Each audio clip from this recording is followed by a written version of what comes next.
মৰমৰ ছাত্ৰ ছাত্ৰীসকল, আজি মই ক্লাছ 9ৰ ছ'চিয়েল ছায়েন্সৰ প্ৰথম খণ্ড অৰ্থাৎ ইতিহাসৰ প্ৰথম খণ্ডৰ যিবিলাক ভেৰি ইম্পৰ্টেণ্ট প্ৰশ্ন ৰৈ গৈছিল সেই প্ৰশ্নসমূহ তোমালোকৰ লগত আলোচনা কৰিম। গতিকে এই ভিডিঅ'টি স্কিপ নকৰাকৈ প্ৰথমৰ পৰা শেষলৈ চাই যাবা। আজি প্ৰথম প্ৰশ্নটো হৈছে 1861 খ্ৰীষ্টাব্দত আইনে কি কৰিছিল? বম্বাই মাদ্ৰাজৰ গভৰ্ণৰ দুগৰাকীক সৰ্বনিম্ন আছিল 4জন আৰু সৰ্বোচ্চ 8জন মনোনীত সদস্যৰে বিধান পৰিষদ গঠনৰ নিৰ্দেশ দিছিল বা অনুমতি দিছিল। ইয়াত প্ৰশ্ন হ'ব পাৰে যে বম্বে আৰু মাদ্ৰাজৰ গভৰ্ণৰ দুগৰাকীক কিমান খ্ৰীষ্টাব্দৰ আইনে সৰ্বোচ্চ 8জন আৰু সৰ্বনিম্ন 4জন সদস্যৰে বিধান পৰিষদ গঠনৰ নিৰ্দেশ দিছিল, অৰ্থাৎ 1861 চনটো আমি দিম। নাইবা এনেকৈ প্ৰশ্ন হ'ব পাৰে 1861 চনত কোন দুটা প্ৰদেশৰ গভৰ্ণৰ দুগৰাকীক সৰ্বনিম্ন 4জন আৰু সৰ্বোচ্চ 8জন মনোনীত সদস্যৰে বিধান পৰিষদ গঠন কৰাৰ কাৰণে অনুমতি দিছিল। আমি ইয়াৰ এনচাৰ দিম যে বম্বে আৰু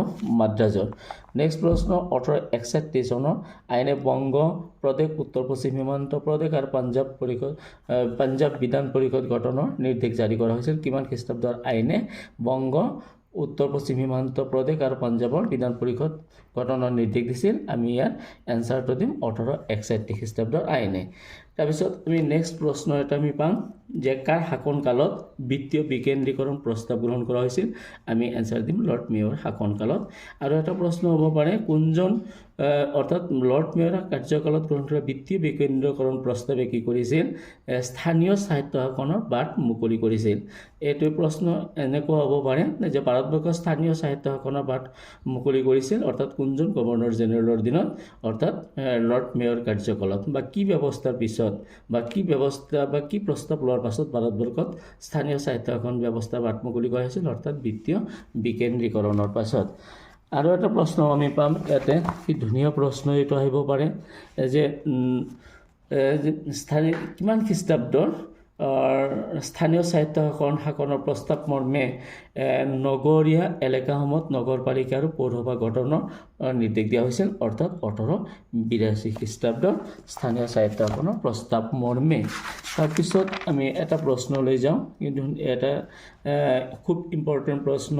সেই প্ৰশ্নটো হৈছে 1833 খ্ৰীষ্টাব্দৰ চনতে ভাৰতীয় লোকক শাসনৰ উচ্চ পদবীত মকৰল কৰাৰ ক্ষেত্ৰত সন্মতি জনাইছিল। এইটো হয় কিমান খ্ৰীষ্টাব্দৰ চনতে ভাৰতীয় লোকক শাসনৰ উচ্চ পদবীত মকৰল কৰাৰ ক্ষেত্ৰত অনুমতি বা সন্মতি দিছিল? আমি এনচাৰটো দিম কি 1833 খ্ৰীষ্টাব্দত।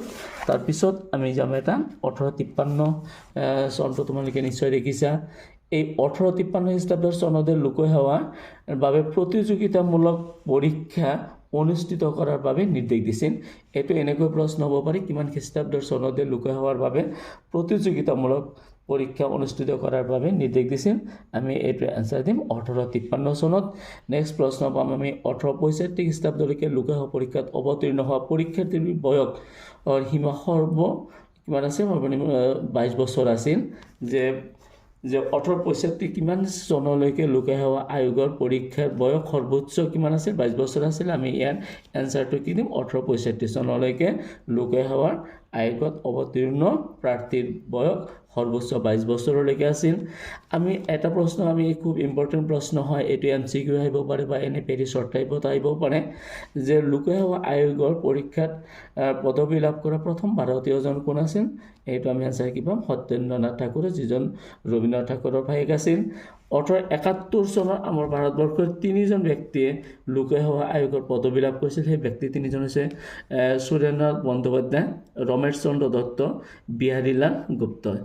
আৰু 1872 খ্ৰীষ্টাব্দত শ্ৰীপদ বাবাজী ঠাকুৰ আৰু আনন্দৰাম বৰুৱাই এই পৰীক্ষাত কৃতকাৰ্যতা লাভ কৰিছিল। এইটো এনেকুৱা এটা প্ৰশ্ন হ'ব পাৰে অসমৰ পৰা প্ৰথম লোকসেৱা আয়োগৰ পৰীক্ষাত কৃতকাৰ্যতা লাভ কৰা ব্যক্তিজন কোন আছিল?